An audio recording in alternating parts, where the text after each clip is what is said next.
So what are you making for breakfast? Just eggs and Ezekiel bread.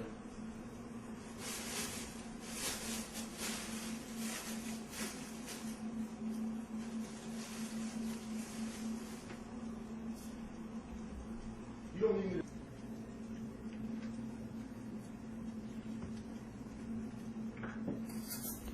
So is this a typical breakfast? Yeah, like, maybe 6 eggs and some, guys, I either do oatmeal or Ezekiel bread. Just because I do the Ezekiel bread because it's sprouted grains, it's low glycemic index, and it's got a lot of fiber. It's good carbs. Not like regular bread. There's no flour. It's a flourless bread. While that's heating up, I'll start making my shakes for the day.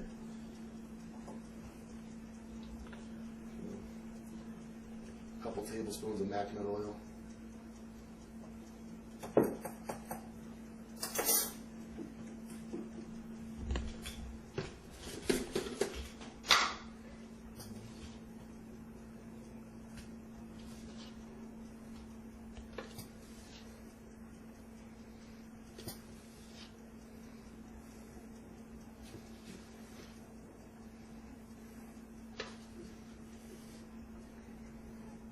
$75 grams of the whey.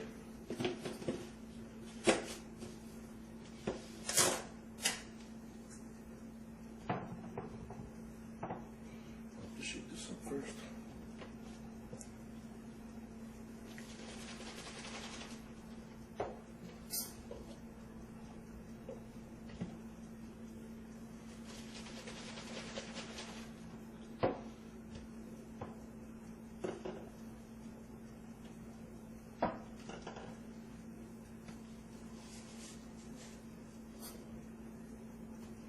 Cup of quick oats.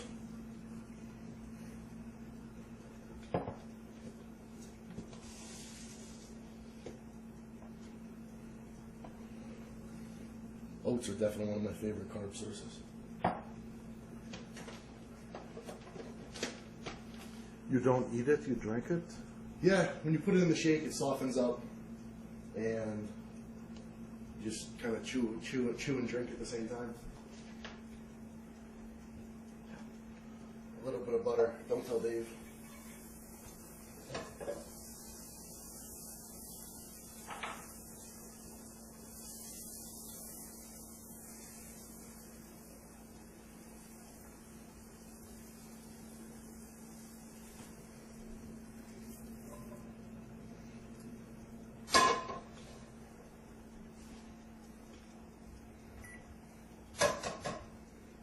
Is actually in Branford, Connecticut. It's not far from where I work out. And they're local eggs. They're fed a vegetarian diet. They're high in omega-3s.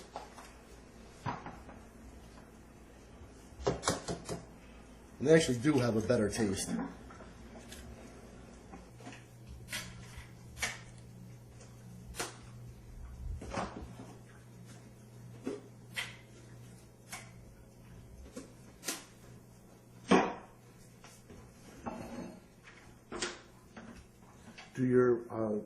Do your brothers and sister live here at home? Yes. Are they still in high school? My brother's in high school and my little sister's in middle school.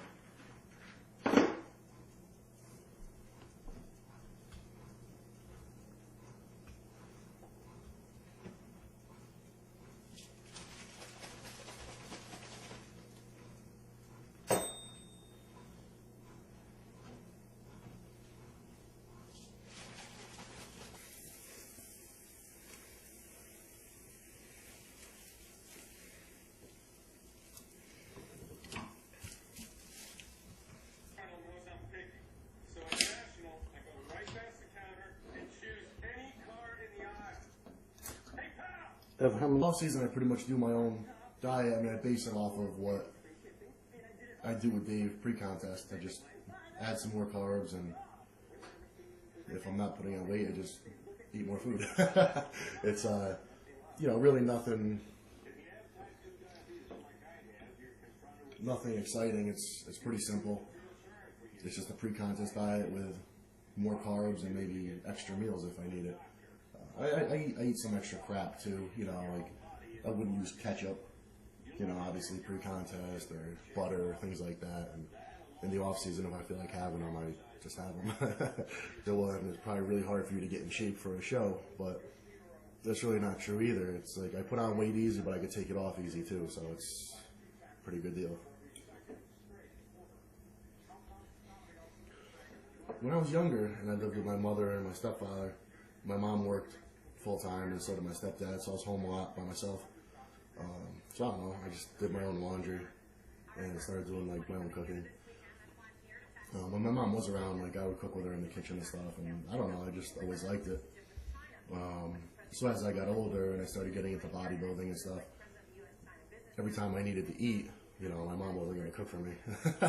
And if what she was cooking for dinner wasn't something that was, you know, suitable to what I wanted, then, you know, you're out of luck. You got to make it yourself.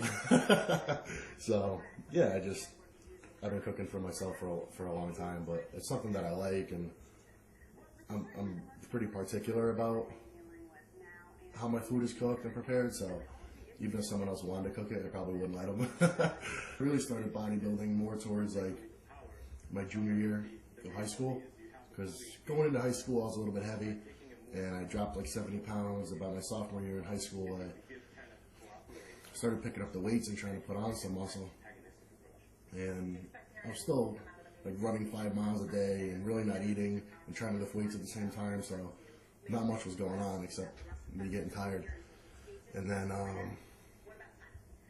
towards my junior year, senior year, I started just eating more and cutting back on the running and really not doing any cardio, and my body just grew. And I went up to about 225 pounds, and my strength went like through the roof. And then once I got into college, I really started packing on size, just really eating, like just making eating my job. And then when I got out of college in 04, I took 1 year, and then I did my first show in 05. A friend of mine talked me into doing it, and then it's just been, you know, it's been a lot's happened since then. I never played sports in high school or anything. I went through all the spring and summer training for football going into freshman year. I got talked into doing it. And by the time the season came around, I just didn't even have the desire to play. I just wanted to train. You think bodybuilding is an individual sport, but it's kind of not. There's, you know, a lot of people. I mean, it's you. At the end of the day, it's you, you know, eating and training and doing all the things you have to do. But there are a lot of people that, you know, are in your corner that help you out a lot. So it's, in a way, it's kind of a team effort, but it still comes down to you, and it's you that's responsible for, you know, how you do. If you win or lose, it's mainly on you.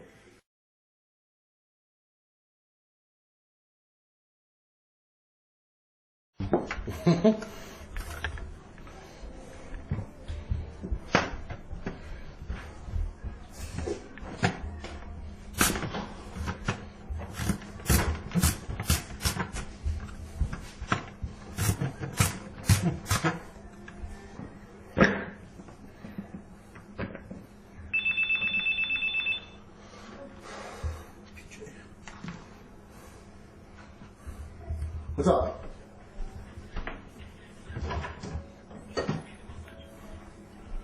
Yes.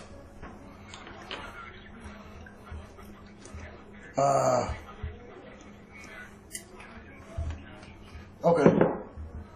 Macadamia nut oil. You could use olive oil, it's just macadamia nut oil has a little bit of a higher smoke point, and it tastes better on something like this. The olive oil has a little bit of a flavor.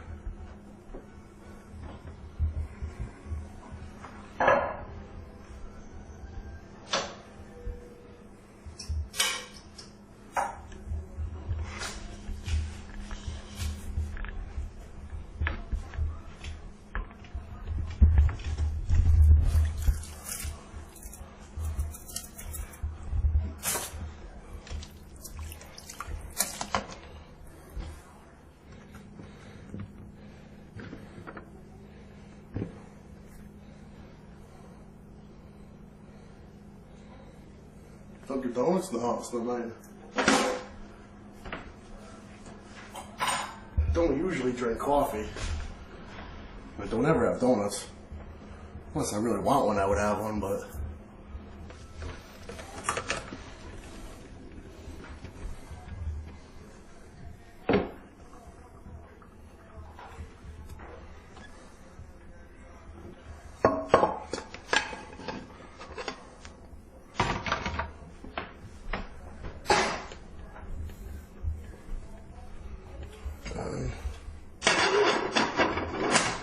Just let them sit.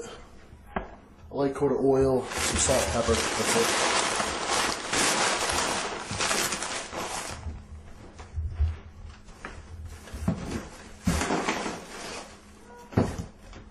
Worst thing you can do is put too much crap on a good steak.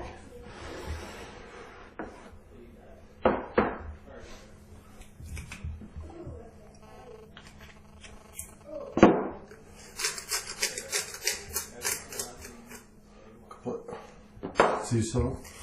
Yeah.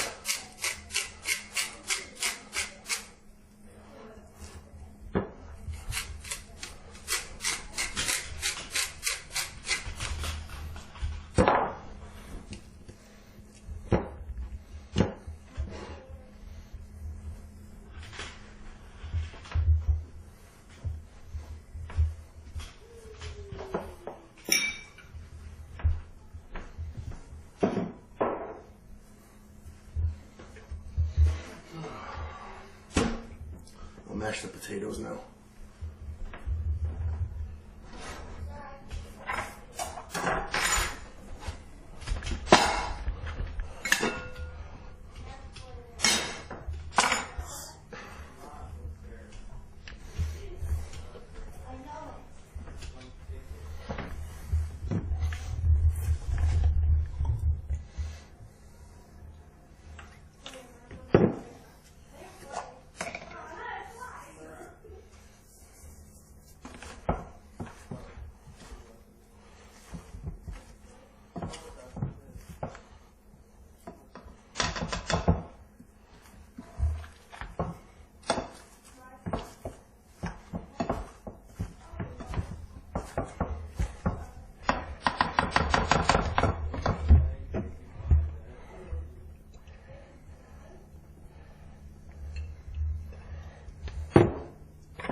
Once it's done cooking, and I take it out, like I don't want it to, just otherwise if you don't cool it off, it turns to mush.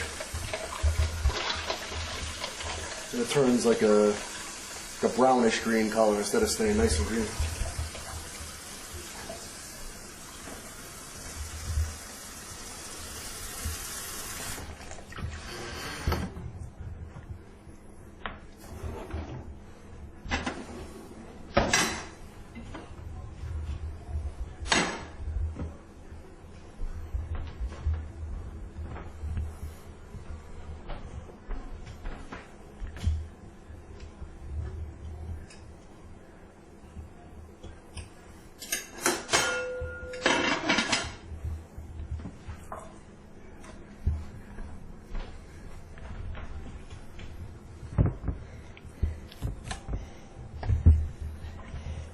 You can see as the breasts start to get bigger, you can kind of see more like defined, like almost, I don't know, it's like coarse, more coarse, like the muscle tissue. The smaller breasts are always more tender and, I don't know, just not as tough.